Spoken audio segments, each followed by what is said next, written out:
All right, welcome back to The Explainer. Today we are diving deep into the architecture of value-based pricing. Now, I know that phrase sounds kind of straightforward, right?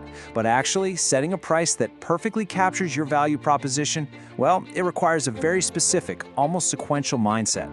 We're going to explain the details of this topic so you can really apply it. Let's kick things off with this core idea. Start it right and grow. It's a super simple sentence, but honestly, it's the absolute baseline for any venture. Because think about it.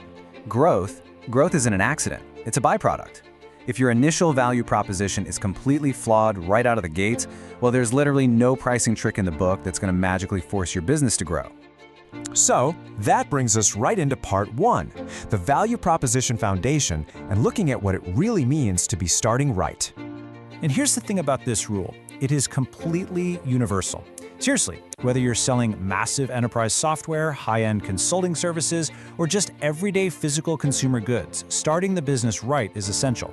It's not just a nice to have, it's absolutely not optional. This foundational phase basically dictates every single pricing decision that you're going to make down the line. Okay, so here is the logical progression. You see, you don't just, jump straight to slapping a price tag on something. It's like building a house. First, you've got to build the foundation. Start it right. Second, you translate that foundational value directly into your actual pricing strategy. And then third, the growth finally follows. Taking the time to really align your price with your core value, that's the bridge. That's what gets you from just launching to actually successfully scaling. Moving right along, let's look at part two, pricing new products, which we're going to treat as a practical session. Now, this brings us to a really major challenge. Think about when you launch a brand new product. You don't have any historical data, right? No past sales to look back on and analyze. So, how exactly do you determine the price? How do you actually find that magic number that perfectly captures the value you've just built from scratch? Well, the answer really lies in treating this whole thing as a practical session. Because pricing isn't just some passive theory that you memorize from a textbook. It's a muscle, and like any muscle, you have to actively train it. You've got to practice the exercise of looking at a feature, deeply understanding its true benefit to the user, and then figuring out how to extract a very specific dollar amount from that exact value. Which brings us to my absolute favorite part, part 3, the secret ingredients. And specifically, we're talking about innovation and creativity. We usually assume that setting a price is just this strict black and white mathematical exercise, just crunching numbers on a spreadsheet, right? But determining a price actually requires some deeply unexpected skills. On one side, sure, you've got the numbers-driven, practical task, but to bridge the gap, you need innovation and creativity. These are tools we normally associate with, say, product design, not necessarily pricing. So let's break that down. Innovation plays an absolutely essential role here. Inventive thinking isn't just reserved for building the product itself. You have to be wildly innovative in how you actually capture its value.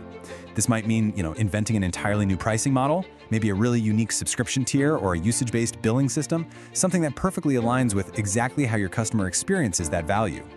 And similarly, creativity skills, they are an absolute necessity. Value-based pricing isn't just, okay, let's calculate our costs and slap on a 20% margin. No way. It's an art. It requires real creativity to understand human psychology and tricky market positioning. You literally have to creatively envision how a customer's life improves because of your product and then somehow translate that fuzzy feeling into a hard, cold financial figure. All right, to summarize the whole architecture we've been talking about today, successfully determining a price is totally a multifaceted exercise. It requires matching your specific value proposition to a number through hands-on, practical iteration. And, most importantly, the big takeaway here, it requires injecting real innovation and creativity directly into your pricing model. So as we wrap up this explainer, I really want you to take a hard look at your own business or even just the products you interact with every single day. Are you just relying on standard, boring math, or are you actively using creativity to price your value? Remember this, if you leverage innovation in your pricing, you start right, and then you grow. So what's your next bold pricing move going to be? Thanks so much for joining me.